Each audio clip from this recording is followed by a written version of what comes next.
When Saddleback Mountain reopened in 2020 after a 5-year closure, the new owners were intent on keeping it the same, but different. $30 million were earmarked for 4 new chairlifts, renovation of the lodge, and upgrades to the snowmaking system. Yes, even at this northerly latitude, Mother Nature can always use a little help. But guns pointed at the heavens aren't anything new around here. Back in the 1950s, an internationally controversial figure moved into town and brought along some very unusual ideas, including the Cloudbuster. The Cloudbuster, a device designed to affect the weather, just one of the many unusual concepts to come out of the iconoclastic mind of Wilhelm Reich. It looks like an anti-aircraft gun, right? But it's more akin to a dowsing rod. Wilhelm Reich, an Austrian psychoanalyst, made his name in Freud's Vienna Circle. With the rise of fascism in Europe, he took a teaching position in New York City before moving to Rangeley in the 1940s.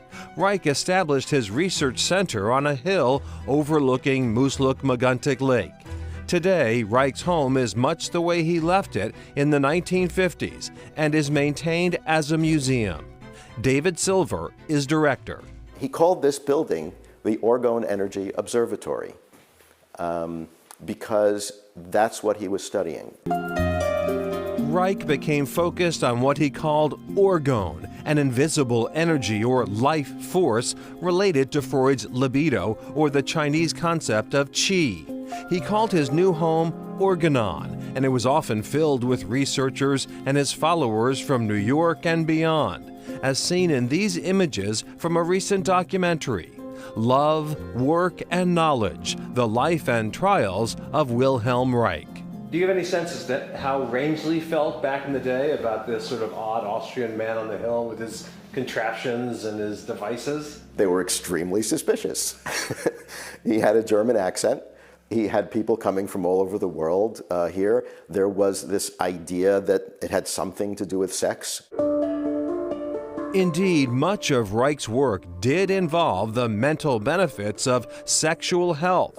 More broadly, though, Reich was an early pioneer in examining the once novel, now widely accepted notion of the mind-body connection. He influenced the entire field of body psychotherapy, like core energetics and bioenergetics and gestalt therapy and things like that. Meanwhile, Reich's investigations into the mysterious powers of orgone led to his most controversial invention, the Orgone energy accumulator.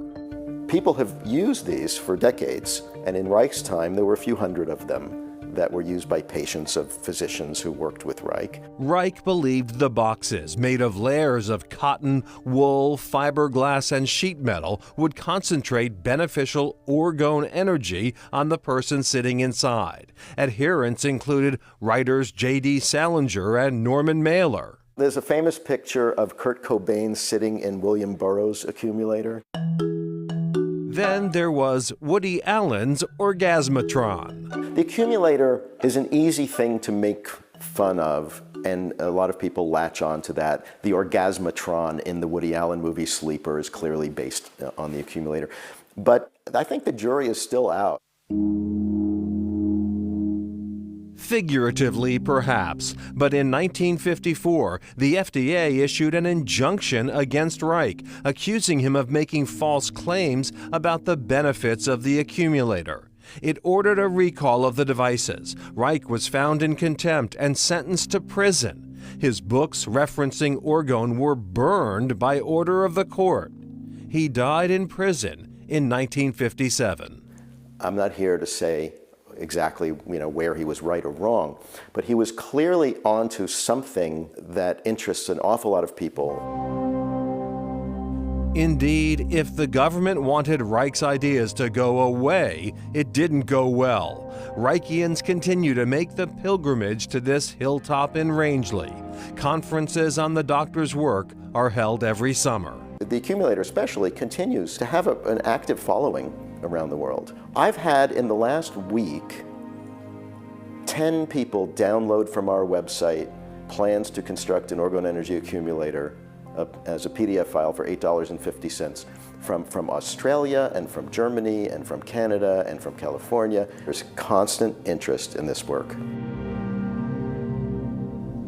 Very interesting, but I noticed you didn't take off your hat or your jacket inside the Reich Museum. Is that because the Orgone was keeping the temperatures down? The Orgone had no effect on that whatsoever. The museum is actually closed during the winter. David Silver was kind enough to open it for us so we could get a look into the world of William Reich, wow. but they weren't willing to turn the heat on for our short stay there. So yeah, it was quite chilly in there, but what a fascinating story tucked away in the hills up in Rangeley. All right, still ahead, fueled by volunteers.